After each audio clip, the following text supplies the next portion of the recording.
Hi friends, 2023 November மாதம் இந்த Goripalayam flyover வந்து கன்ஸ்ட்ரக்ட் பண்ண ஸ்டார்ட் பண்ணாங்க. ஃபஸ்ட்டு பார்த்தீங்கன்னா ஏவி பிரிட்ஜோட வெஸ்டர்ன் சைடில் தான் ஒர்க் வந்து பிகின் பண்ணாங்க. ஸோ அதுக்கப்புறம் வந்துட்டு பாலம் ஸ்டேஷன் ரோடு ஃபர்தராக வந்துட்டு அமெரிக்கன் காலேஜ் சைடு கட்ட ஆரம்பித்தாங்க. இப்போ நம்ம இருக்கிறது பார்த்திங்கன்னா பாலம் ஸ்டேஷன் ரோட்டில் வந்துட்டு நம்ம இருக்கோம். ஸோ இங்கே பார்த்திங்கன்னா மற்ற இடத்த கம்பேர் பண்ணும்போது இங்கே வேலை வந்து அதிகமாக நடந்திருக்கு.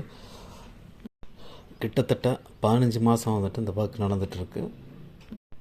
பாலம் ஸ்டேஷன் ரோட்டில் மோர் தென் 50% வந்து ஒர்க் வந்து இப்போ கம்ப்ளீட் ஆகிருக்கு. இந்த டோட்டல் கோரிப்பாளையம் ஃப்ளைஓவர் வந்துட்டு 2 வே ஃப்ளைஓவர் கிடையாது, 2 லேன்டு 1 வே ஃப்ளைஓவர். அமெரிக்கன் காலேஜ் சைடில் வந்துட்டு, அதாவது தமுக்கம் இருக்குல்ல, ஸோ அங்கே வந்து என்ட்ரி ஆகிட்டு பாலம் ஸ்டேஷன் ரோட்டில் வந்து எக்ஸிட் ஆகலாம். இல்லாட்டி வைகை ரிவர் இருக்குல்ல, ஸோ அது தாண்டி வந்து நம்ம எக்ஸிட் ஆகிடலாம். ஸோ அப்படி தான் இந்த பாலம் வந்து வடிவமைச்சிருக்காங்க.